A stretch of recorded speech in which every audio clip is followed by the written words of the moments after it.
Okay, next up we have James Smith from Birkbeck University, University of London, who is, well, when I first saw the title of this, I think I slightly misread it, and I saw Observations of Meddling with Students, and then I realised that there was a support on the end of that, so I was relieved. So without any further ado, James.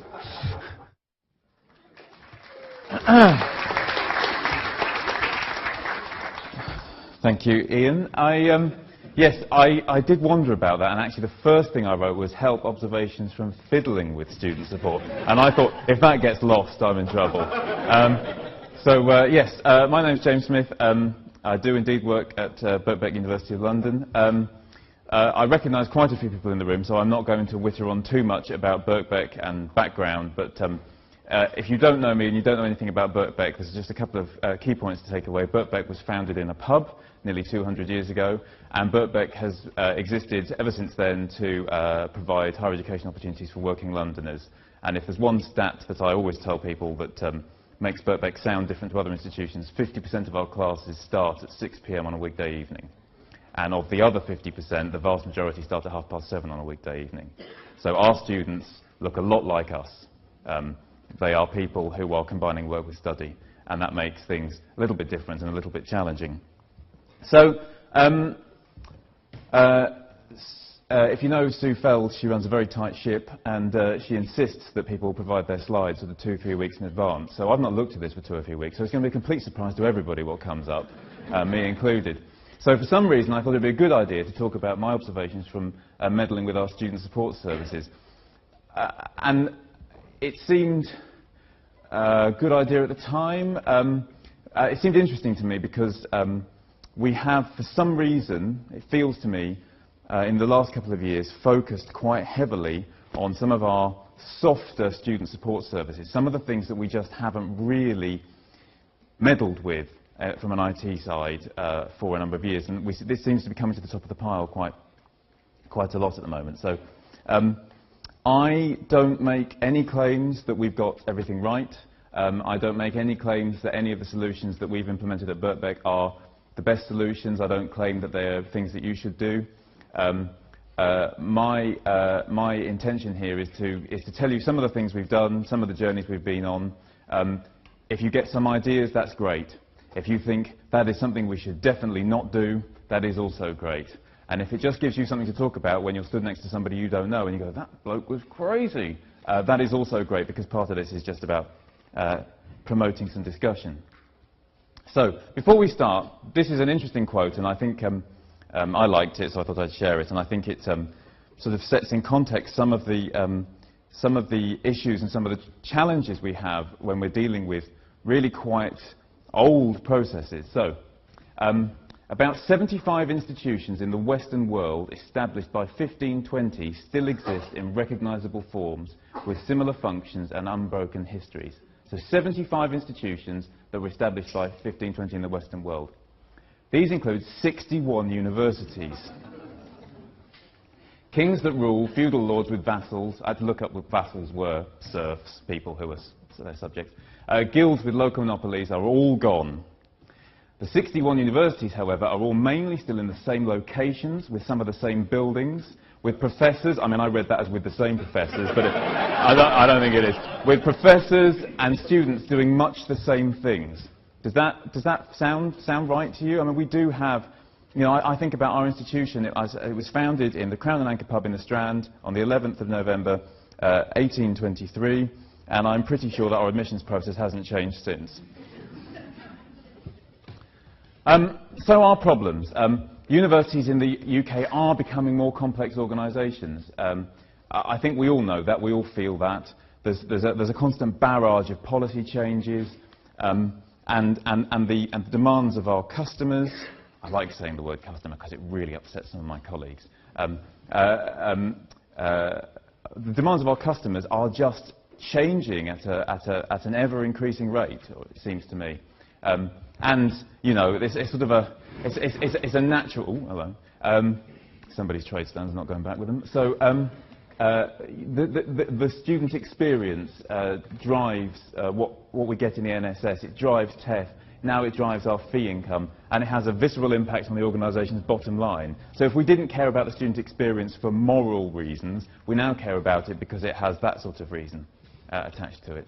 And lots of people now writing about the fact that institutions now are desperately focused on improving their student experience. Our twist on this, maybe it matters more to us, I don't know. So 14% of our students declared a disability in 2015-16, and I am told by our disability support people that we have a very high rate of declared disability, and we also, they believe, you know, that in most institutions the proportion who declare a disability is a subset of those who actually have a disability. Part-time and non-traditional students nationally have much, much poorer completion rates. I ran out of time, I was looking for the statistics, but at one point, the national statistics for people who are starting part-time programs was that 40% of them wouldn't finish. That's huge. And if you think about I mean, never mind the cost of the institution, it's the human cost of that, people setting out on that and then deciding that they can't finish it. It's a big cost. 18-year-old first-year undergraduates are funneled into university. If you think about your average 18-year-old, they do their A-levels, what are all their friends doing? They're all going to university. Now, I don't mean that there isn't effort required to bring people into institution. I'm not belittling the work that everybody else is doing to bring 18-year-olds into institution. But our students aren't 18-year-olds who are doing what their mates are doing. Our students look like us. Our students have got kids and mortgages and difficult jobs and ageing parents and all those sorts of things going on in their lives, and deciding that they are going to suddenly turn up 2-3 nights a week for 3, 4, 5, 6 years, some of them, to get a bachelor's degree and incur the levels of debt that they now have to incur, which are comparable to the mortgages. I mean, if you're an 18-year-old, what's £30,000? What's £40,000? I don't know. Everybody's taking it out. If you've got a mortgage, you're comparing that to the size of your outstanding mortgage. You can feel what that sort of amount of money means. So it's quite different. Lots of our students don't have recent experience of education. They don't have the guidance and support from the schools. They don't have the everyone's doing it. That's enough about us. Right. So this is a bit abstract, so some of the things I'm going to talk about are a bit abstract. So I'm going to have some really concrete stuff, some stuff what we've done in the middle, but there's some abstract stuff at the beginning and end. So, processes as bouncy balls. So, there's a bouncy ball. So, processes vary. The execution of processes vary. So, my bounce is supposed to be a metaphor for the variation in the performance of a process. If you apply to an institution, you might get a decision in a day, you might get a decision in a month. There is wide variation in the execution of some of our processes, much smaller in some others. So if you are a student enrolling in an institution, you've got to engage with lots of processes at the institution. So maybe the student's got to go through the enrolment process, and that varies a certain amount. They probably also need to, I don't know, get an ID card, and that process will vary differently. And they might also need to register on their modules and get their timetable. And that process will also be running at a different rate, because it's different processes running by different parts of the institution. The execution is not synchronized necessarily. And if you are the student faced with that, you've got to deal with that variation. Yeah? Am I making some sense? That's students for whom everything else in the garden is rosy. They don't have any other situations they have to deal with. If you think about students who possibly have disabilities or need support with study skills because they've not studied in a while, maybe they've got childcare issues, maybe they've got financial support issues, the picture for them is really confusing because they're engaged with so many different processes in the institution. And I think it's understandable that those students find it even harder to engage with institutions when they start. The other reason I put this slide in is because afterwards you can say James's presentation was a load of balls, and we can all agree on that.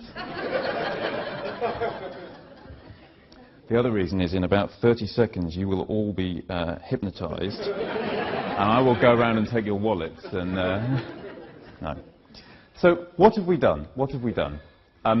If you are anything like us, what we've done is we've focused on these processes, the enrolment process, paying fees, ordering ID cards, these processes that everybody engages with. High volume transactional processes. And what do you do when you're trying to improve process?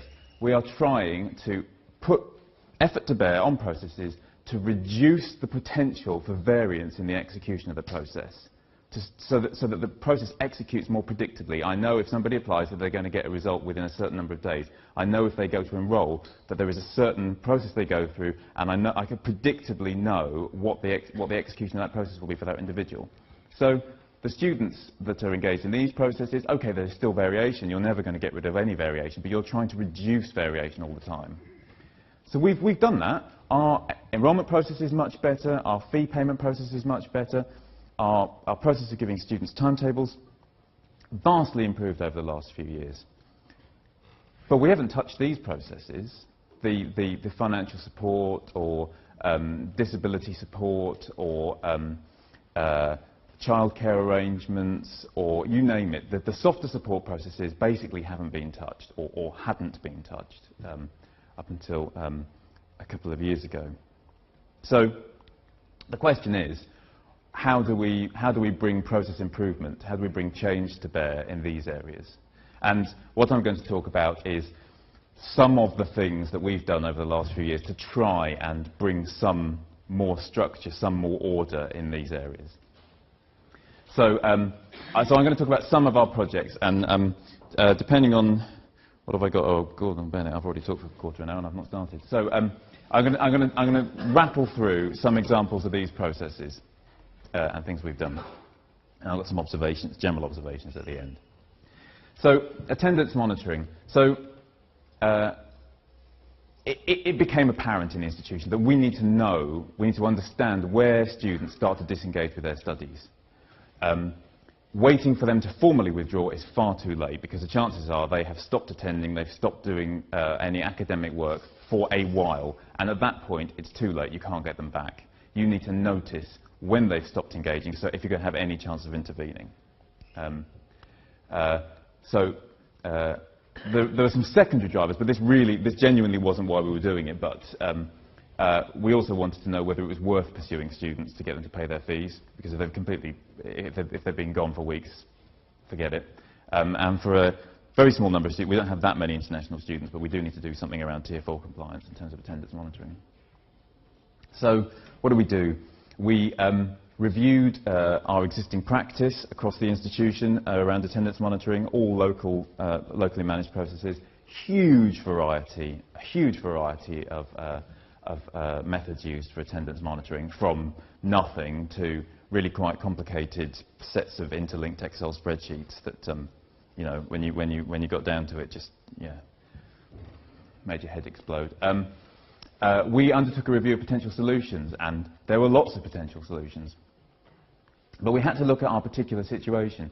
So we're in a particularly unusual situation, I think. We have a quite complex set of arrangements with our neighbours. So we're based in the middle of the Bloomsbury precinct. We are surrounded by other University of London institutions. We've got UCL, we've got SOAS, we've got London School of Hygiene and Tropical Medicine, all right next to us. And we use a lot of their classrooms in the evening, they use a lot of our classrooms in the daytime. But that means that more than 50% of our classes are taught in rooms that are outside of our direct control. We have several hundred staff who are paid as teaching and scholarship staff that just come in the evening. Lots of them work for UCL and King's and LSE and SOAS. They just come and teach for us in the evenings. So they're not setting out from a department of basket weaving in one of our buildings. They're coming from wherever their place of work is during the day. I wrote the relatively unlikely to embrace Big Brother. I suspect in most institutions the academic staff aren't going to embrace Big Brother. I think what they more mean there is that our senior management were unlikely to force them to embrace Big Brother. Our strategic planning committee, though, decided that this is something we should get on with, and said, oh, you can spend 250,000 doing something to manage attendance monitoring. So we decided to pilot this. I'm usually not a big fan of pilots, because pilot to me sounds like kicking it into the long grass. Lots of people, I think, use pilots to get rid of things. But I think in this example, we did want to pilot it because we had no idea what was going to happen. We were quite lucky in that we had one very large program that just happened, by quirk of fate, to be geographically constrained to just 20 rooms. And the 20 rooms were externally hosted. They're actually 20 rooms in the Quakers Meeting House opposite Euston Station. But all the classes for that program are taught in those rooms, so we could do something just in those rooms. And we had a very good, strong relationship with the venue. So we ran a tender process, and we were looking for some hardware to read the students' ID cards. We thought that's what we're going to do. We don't want the staff to have to do anything. We just want the students to touch their student ID card on a device, record the fact they were there.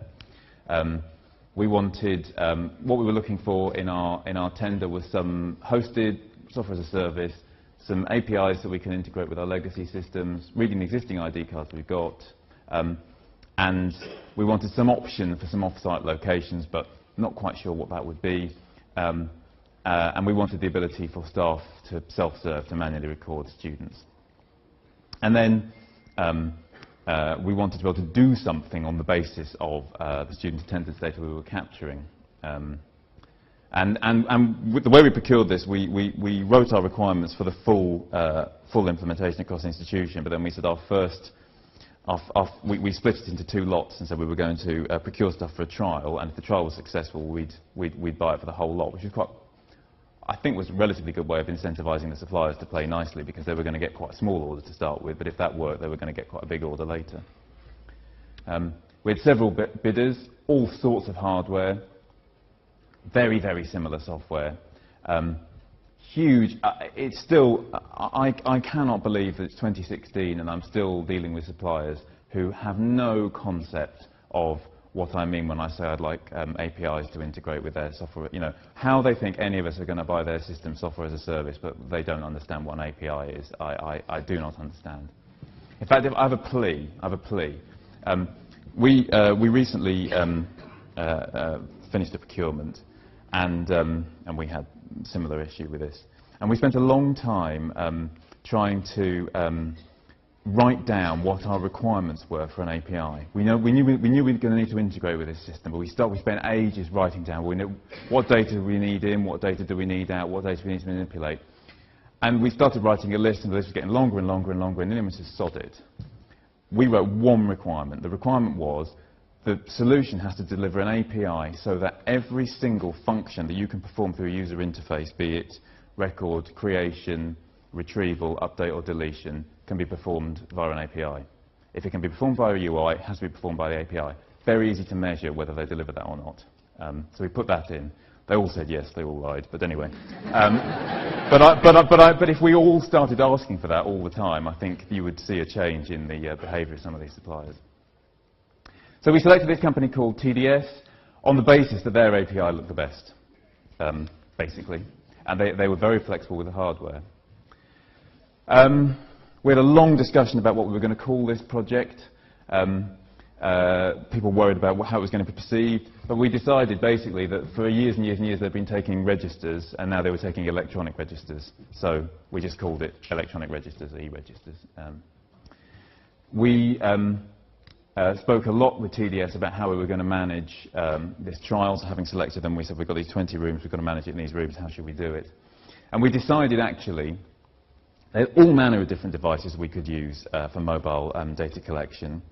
They're tablets you could pass around the room, devices that you'd sit at the front of the room and the students would tap their cards on it, ones with 3G, 4G capabilities that would automatically be sending data back to their system, devices that aren't unlike that you pass around and students touch on their cards and then somebody has to grab a file off it and upload it. All sorts of things.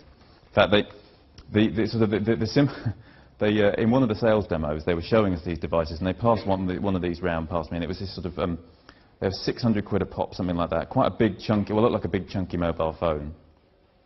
And I said, this isn't going to work, this is really flimsy. No, that's rugged, you can drop that on concrete from 20 metres. Are you sure? Yeah. No, it's not. Yeah, it is. The salesman told me it was too much, and I had this out-of-body experience, and I discovered that I threw it over my shoulder and it hit the wall behind me. And everybody in the room was stunned, me included, but It survived. It survived. Anyway, we parked that. We said we're not going to do that now, because if we can't make the simple case work, there's no point worrying about the complicated case. So we decided in our trial we were going to use some portable fixed devices. So we wanted the devices that were going to be on the wall in our classrooms, but on a bit of wall that you could move into our rooms for the trial. And we commissioned TDS to build them. So that is literally my back of the fag packet drawing. So I said we wanted something that somebody could pick up, and we could put a cable in the back, and you could sit it on a table, and that would basically look like a bit of wall, and mount the device on the bit of wall. And then we had some rooms where there wasn't anywhere to stand it on, so just make it stand on a normal standard mic stand. And that's what they built, which was just like my back of the fag packet drawing. We bought 20 odd of them. When we started trying to integrate with this TDS software as a service solution that we bought, we suddenly realised that what we were trying to push in was all these different data sets: our students, our staff, their cards, the association between the cards and the students, the locations, the modules, the occurrences of the modules, the teaching events associated with the occurrences of the modules, the association between the events and the people, and then deal with the ongoing change. It's not just pushing them in once. This stuff changes all the time. This is quite a big headache. All we really wanted from the solution we bought was the card swipe data. We had everything else. On our side, we had a record of the students' timetable. I just wanted to know whether they were there or not. So in the end, we decided, forget all of that. We're just going to use TDS to provide us with hardware and to give us the card swipe data, and we'll keep all of our attendance records on our side. And that's the way we went. So we built our own data structure as an extension of our timetable to hold the attendance records and to grab the card swipe data. If you've heard me talk before, you know that we like developing things in Oracle Apex at Birkbeck, and we built an Apex front end for it. So we had a successful year. There weren't any riots. I kept my job. The hardware and software all worked. We didn't make a great deal of use of the data, it has to be said, but the institution said, yeah, this is working, let's proceed. So the following year, we went for a full rollout. All of our centrally controlled venues. We had ridiculously long discussions about interventions. I sat in rooms with people saying, well, what we're going to do is when somebody misses 3 events, we're going to send them an email. Or when somebody misses 4 events in succession, we're going to tell their personal tutor to go and talk to them. Or, 5 events, we're going to withdraw them. So hang about. Based on what? We have no idea what normal attendance patterns look like. You could be saying, by setting those thresholds, that every single student is going to get flagged as non-attending at some point in the year, or none. I don't know, what's normal? So we eventually managed to convince the community that we weren't going to bother trying to make any automated interventions to start with, that we needed to get a baseline. And actually lots of the processes we've worked on, trying to measure against, to start with, the processes of Wild West, you don't have any underlying baseline data about what the performance of that process is like, because it's not under any sort of control. So we decided that we would park all of that to start with. Again, we commissioned TDS to produce some hardware for our fixed locations. Now, I get some strange pleasure out of this. So I was absolutely adamant that what we weren't going to do was, this is the reader. This is just a steel box that we've had fabricated. I was adamant that what we weren't going to do was have these things screwed to the wall and then some clip frame next to it with some sign in it, because I knew that that would look different in every single room, because in some places there would be space to put the frame next to. All our rooms are different. So in some places the sign would be here, some places the sign would be here, the sign would disappear off the wall in some locations, and it would be a mess. And I absolutely didn't want, readers with trailing leads plugging into network outlets in the dado trunking and things like that. And also I thought this process of fitting this stuff in our 120 locations is going to be a bit of a nightmare. So we came up with this design, and we said to TDS, what I want is, I want to be able to tell a standard cabling contractor to fit a standard network socket, and I want to give them a bracket, and I want to tell them when you put it on the wall, stick that bracket round it, and then we can go along later and we literally just drop the front on, plug a lead in, put 2 screws in the bottom, job done. That works really well. And it's one of these things where every now and then I have arguments with people who tell me to basically tell me to back off and leave and get on with it and stop getting involved in the detail. But every now and then you think, no, there's a reason why I'm getting involved in the detail, because this has got to work. We're going to have about a week to fit all these things in the classrooms, and it's got to be a really simple process. I don't want people wandering around trying to mount things on the wall. I want it to be a really slick process, and that worked very well. We built a load of Apex user interfaces, and that slide hasn't presented very well, but our staff can search for teaching events, they can find the classes for teaching events, they can tick them as being present, they can add extra attendees that they weren't expecting, so we keep records of people who turned up who weren't actually registered on the module, and then if they do register on the module later, we've got the attendance record for them before they registered. We put a facility in for somebody to import a CSV file, so they could just import a CSV file of student IDs and it would mark them as attending. And then we provided the students the ability to see their own record of their attendance, so it would tell them whether they were present or not. And what we've done to start with is, so we're not doing any automatic interventions, but what we provide is reports that in our BI tool that the schools can run to see. They can set the thresholds for what they should be concerned about. So people we've not seen for 5 days, 10 days, 20 days, whatever, they can choose what threshold they want and then see a list of students. And they can drill into the students and see their attendance. So in our first year, we recorded something like 280,000 attendances. That's sort of good.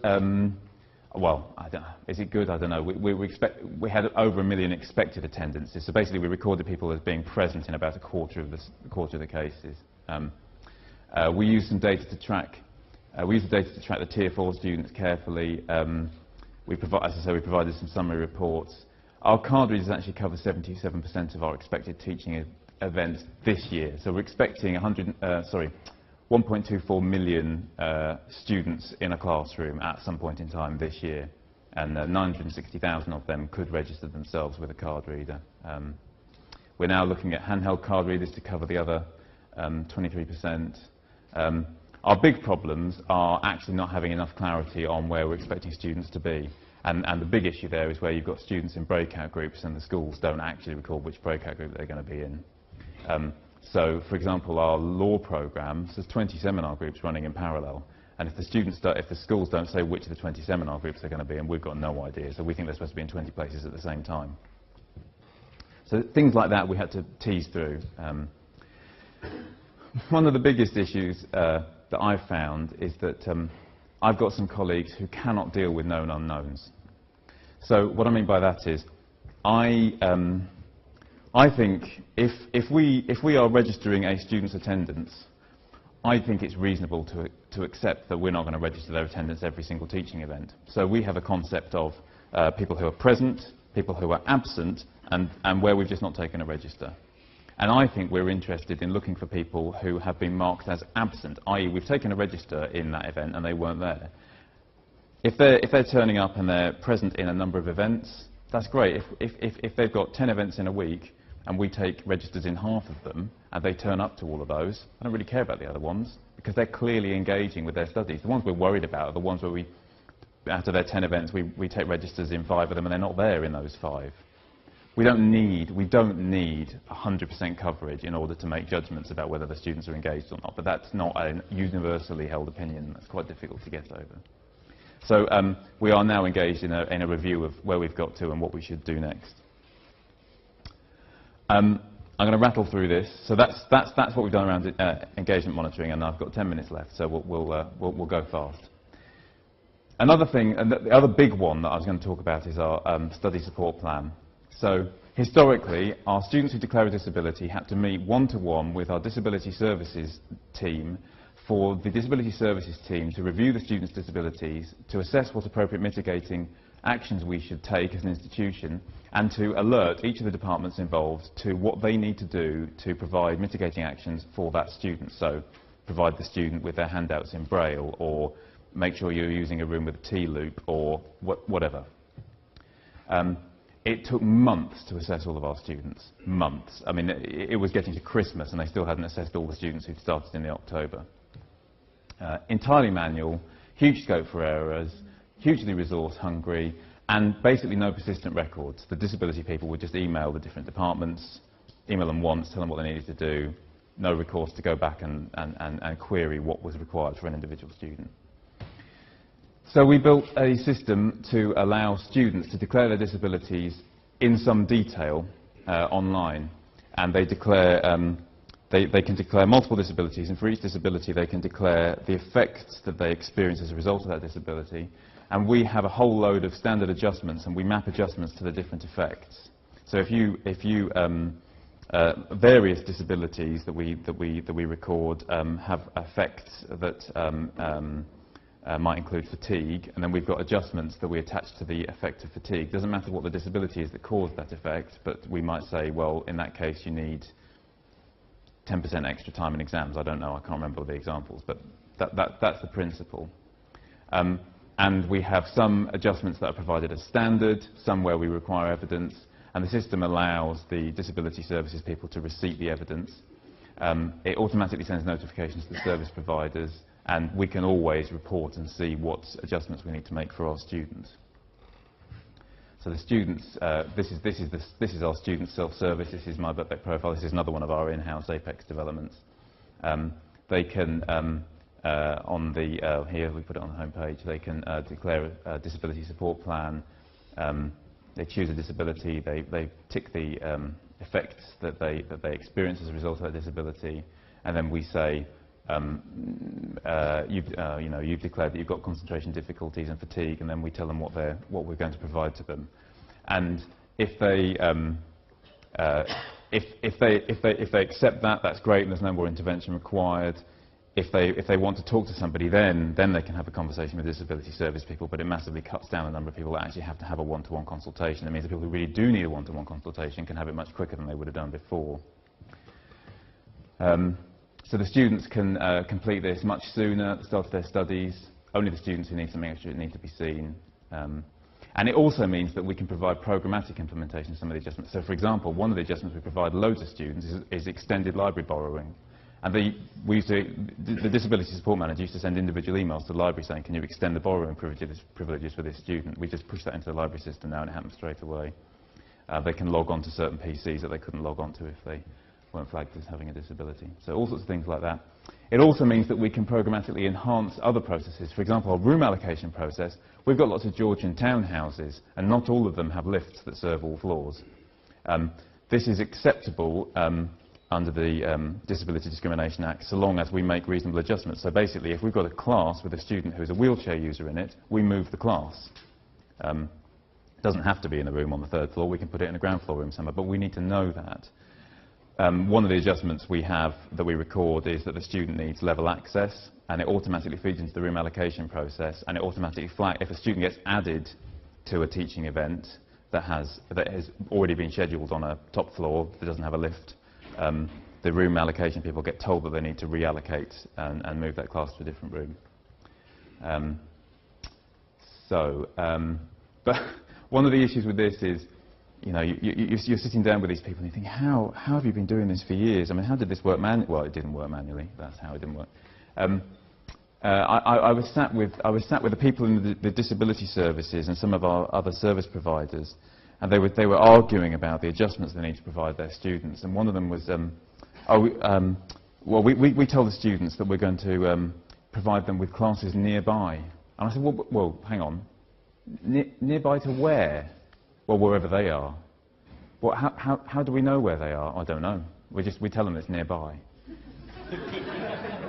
But that's utterly meaningless. We need to stop. I mean, if we're saying nearby to where? Nearby to our main building? Well, what if they have? We've got some of the buildings we use to teach in a 10-15 minutes walk away, but their office might be next door to that building. That might be really good for them. And trying to, it's this age-old problem of trying to get people to think logically about their problems and not do daft things, basically. This is a really quick one. Publishing personal tutors. So, very, very minor example. Our Teaching Quality Enhancement Committee wanted to publish our personal tutors to our students because somebody said our students don't know who their personal tutors are. Great. So we had a home for the data in our student record system, populated for some students already. We had an interface already available to the admin staff so they could populate it. Just got to display it on their self-service. How hard could that be? How hard could it be? Well, I spent about 3 weeks arguing with our school managers about the sentence that was going to appear before the names and the sentence that was going to appear below the names that described what these people were and what you could ask them. Just ridiculous. You're thinking, how? Anyway, we eventually agreed on something, but it just, you know, well, anyway. Birkbeck Talent. So our USP is providing face-to-face higher education in a way that allows you to combine it with work. And we've got more and more students who are younger, who want to study, who aren't already employed, or who are underemployed. And so we saw an opportunity to broker employment for our students. And we don't mean bar work, shelf stacking, we mean proper jobs. And we also perceive that employers would like this as well, because employers tend to like our students because they're already good at juggling lots of different things. They're quite good at prioritising and managing their time. And also our students point out that it can be applied in the workplace. So I was listening to one of our students doing a BSc in economics, and the lecturer was talking to them about something that the financial services or financial conduct agency was requiring of banks now. Apparently the person sat next to him was in his 50s, said, I work for Lloyd's and that's not what we do. You know, and you wouldn't get that in a group of 18-year-olds in a traditional setting. So that, you know, there's lots of potential and possibility when you've got people who are actually engaged in the workplace, in classes. So we set up this recruitment agency, and they wanted a system to record employers, roles, candidates, CVs, applications, and we wanted to provide a tight integration with our existing self-service. And we wanted to be able to push data that we already had on our students into this system so they didn't have to rekey all their biographic data and whatnot. And we just said, I want something that's hosted and I want a decent API. I keep coming back to this. And we bought this thing called, from a company called Bond International. Again, we bought it on the strength of their published web services. We launched the service very quickly as a standalone system. So they started running a pilot, and they were opened it up to a few students and a few employers. While we built a nice front end for it. This is when I started to feel like we were getting somewhere, because for the first time somebody came to us with some requirements and they'd actually drawn a process diagram about what they'd drawn diagrams of their processes before they'd even started. I was in raptures. And we implemented a UI for them. So again, through our student self-service, they can log in and they can choose Birkbeck Talent, and then they can see roles, and they can search for roles, and they can upload their CVs and apply for roles. And so these are the outcomes. I sent a text message to our Director of Commercial Services earlier on, and I think he's told me we've placed 273 students in about a year in paid employment. And that's 273 students whose lives have been deeply affected by this, and I think it's very positive. These are photographs off our website, but I can speak personally for this person because I employed him, and it's been highly successful. This is an implementation in progress. So we have recognised for a long time, and I'm sorry I've now overrun, but I'll be quick. We've got a problem with when people ask questions, they ask questions to anybody in the institution. Not everybody can answer those questions. The questions get passed on, and we have no idea at a corporate level whether those questions get answered, whether they get answered correctly, whether they get asked to several people and several people give different answers. No idea. We tried to intervene in this twice. We tried to intervene in about 2007, 2008, and we tried to do it at the same time that we restructured, and that was a disaster. We tried to reboot it in 2012, and then all sorts of things happened around funding that meant our attentions got dragged off in other different directions. And we've, third time lucky, we're trying to work on it now. We workshopped it, we agreed a process, and it was incredibly complicated. You know, I'm all for involving lots of people, but sometimes you just have to. Sometimes you have to simplify the outputs. And I think these workshops. The thing about the workshops is, I always think that they're good for getting a mandate for change, but not necessarily a perfect final design. So we've simplified this, and we've said that actually what we're trying to do is provide a process where you can log a query, you can route it, hopefully it gets resolved, but it can go round and round and round till it gets resolved, and then you can QA the output. And we're building this at the moment, and we're building, we're building an Apex application for students to log their queries, because then we get 100% control over the user experience. Because we want all of our staff potentially to be able to use this, we want very, very clear UIs. And we're taking this one quite slow, and we're going overboard in demonstrating to different parts of the organisation, because we recognise here that there is a big cultural change element to this. Right, a few observations. And you might think some of these are a bit trite and unsurprising, but I suppose my first observation is the classic one of cow paths.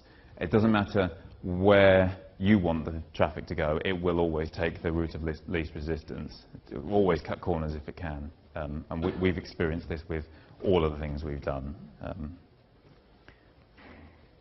So, little tennis match, 2 identical rackets, need a couple of players. So there's the world #1 tennis player, Andy Murray, and he needs to play against somebody else. So there's me. Right. Who's going to win? Come on, who's going to win? Thank you. Who said that? Jonathan. I mean, you're wrong, woefully misguided. The world #1 tennis player is going to wipe the floor with me. No, you're absolutely right. I'm going to lose badly. So we need to even this up a bit. A bit of an equipment upgrade. So that's actually my hair. It's just a. Yeah. What else can we do? I know. So I have massively invested in this equipment. Massively improved this equipment. Now who's going to win? Me or the pride of Dunblane? Yeah, this is disappointing, isn't it? Because I've just spent a load of money on this infrastructure, and you're telling me that he's still going to win. What was the point in that investment? I guess my point here is that there are sometimes we can't just focus on the infrastructure. We have to focus on the people as well. And sometimes just giving them better equipment isn't going to make a blind bit of difference. That has definitely been the case in a number of the interventions we've made. What's the fastest route from A to B? Quick quiz. Is it the first one, the second one, or the third one? Who thinks this? Who thinks this? Who thinks this? Yeah. Well, I suppose my answer here is, how do you know? Because none of you asked me what the route from A to B looked like. And I'm amazed how many people just jump to conclusions about how they're going to get from A to B without thinking about the terrain. In this case, I think it's got to be the small, nimble vehicle, but the number of people that would immediately jump to we've got to buy a Formula 1 car. So actually getting people to slow down and think about the route from A to B before they try and decide how to do it is a real lesson for me.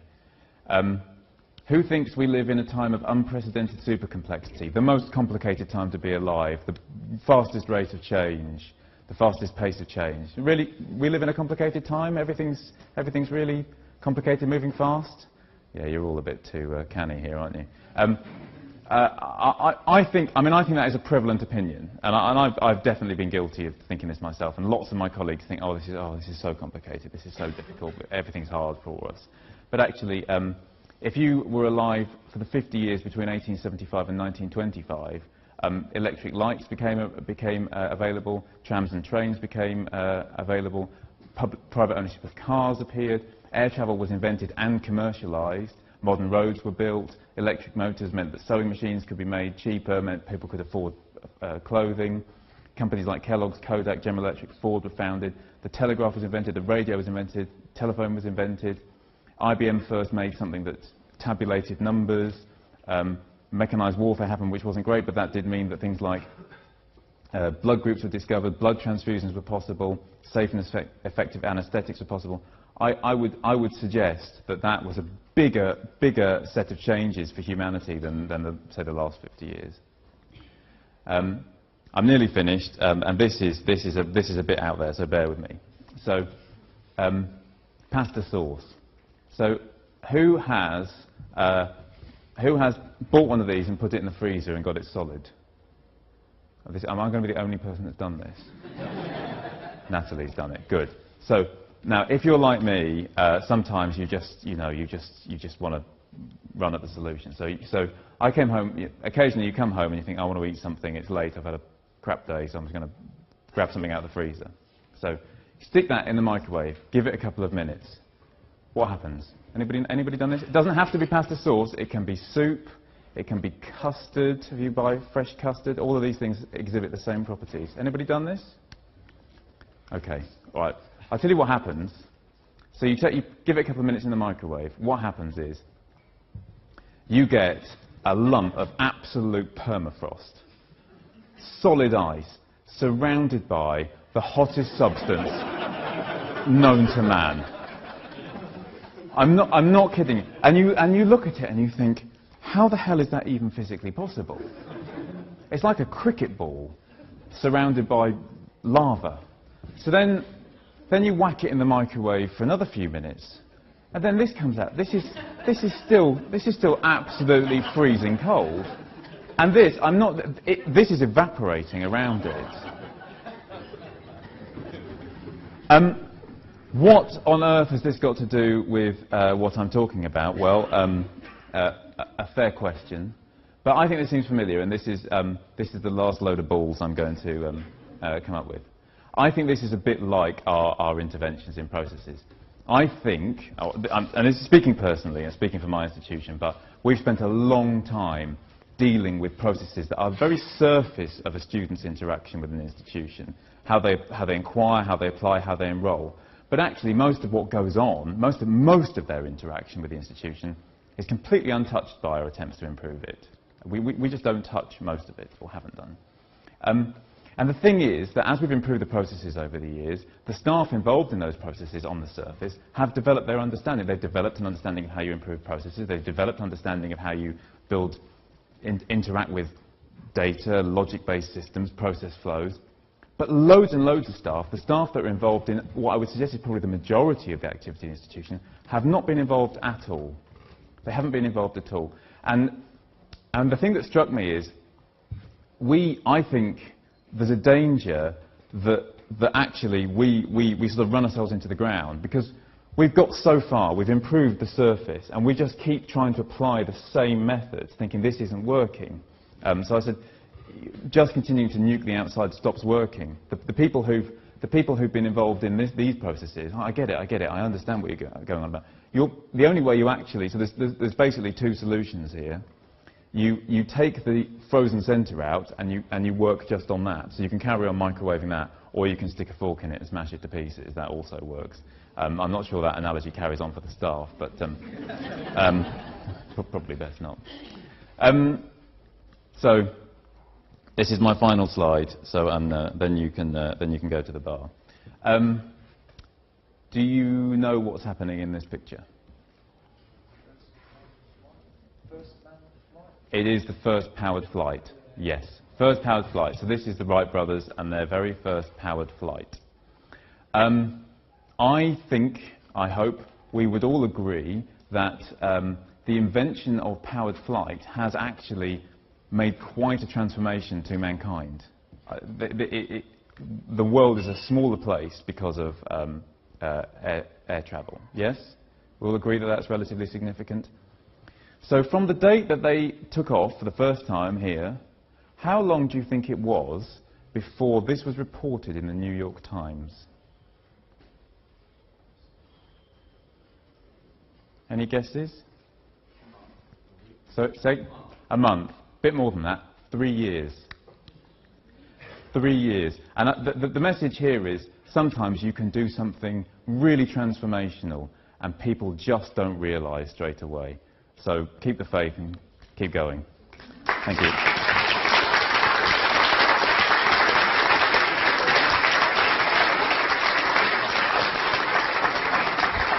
I've already kept you from your drinks for best part of a quarter of an hour longer than I should have done, so I'm happy to take any questions, but I'll be about later and tomorrow, so if you want to talk to me then, that's also absolutely fine. In a bar. Yes. Do you think? Okay. I would imagine so. Thank you. Okay. So